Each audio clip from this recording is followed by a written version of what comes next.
আত্মীয়ের বাড়িতে গিয়ে পুকুরে ডুবে মাহিনের মৃত্যু ঘটনাকে ভিন্ন খাতে প্রবাহিত করতে লাশ দাফনে বিলম্বের অভিযোগ। বিস্তারিত প্রতিবেদনে। স্কুল ছাত্র মাহিনকে হারানোর আহাজারিতে মিরসরাইয়ের আকাশে বাতাসে যখন শোকের ছায়া বইছে, ঠিক তখনই পুকুরে ডুবে স্কুল ছাত্রের মৃত্যুর ঘটনাটিকে ভিন্ন খাতে প্রবাহিত করছে নিহত শিশু মাহিনের পিতা। প্রবাস থেকে পুকুরে ডুবে মৃত্যুর ঘটনাটিকে ভিন্ন খাতে প্রবাহিত করার চেষ্টা চালাচ্ছে বলে নিহত মাহিনের মামা ফিরোজ অভিযোগ করেন, যার কারণে শিশু মাহিনের নিথর দেহ দাফনে বিলম্ব হচ্ছে বলে অভিযোগ করেছেন নিহতের মামা ফিরোজ।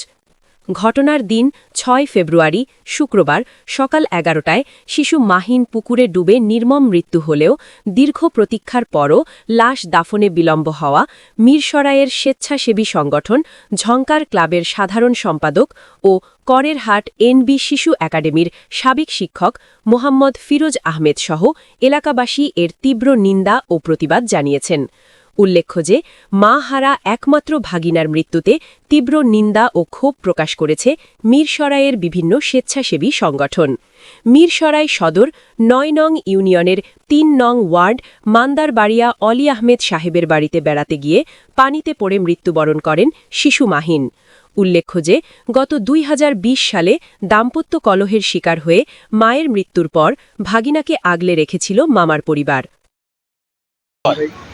সেটা আসলে নিজের চোখে না দেখলে আজকে বিশ্বাস করতে পারতাম না। আমরা ২০২০ সালে আমরা দেখেছি আমাদের এই ছোট মাহিনের মাকে তার বাবা এবং তার বাবার পরিবারের পক্ষ থেকে যে হত্যার যে অভিযোগ এসেছে, অভিযোগ করে সেখানে যে মামলা হয়েছে এবং এই মামলাটা বিভিন্ন থানা, তারপরে বিভিন্ন দপ্তর, এরপরে পিবিআই, সর্বশেষ সিআইডিতে রয়েছে মামলাটি।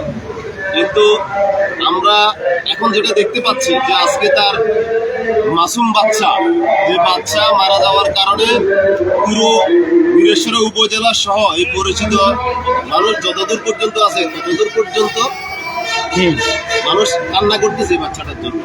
কিন্তু তার এই অমানুষ পিতা এবং তার পরিবার এখনো পর্যন্ত এই লাশটি গ্রহণ করতে আসে নাই, এবং কি এই ছেলের যে তার মায়ের মৃত্যু পরবর্তী নিজের সন্তানের মতো বাপের স্নেহ মায়ের স্নেহ দিয়ে মানুষ করেছে সেই ফিরোজ মাস্টার, আমাদের স্বেচ্ছাসেবী জনপ্রিয় স্বেচ্ছাসেবী ফিরোজ মাস্টার, সে কান্নায় করতে করতে শেষ হয়ে যাচ্ছে তার এই ভাগিনার জন্য, কিন্তু সে ভাগিনার লাশ বাড়িতে নিয়ে যেতে পারছে না।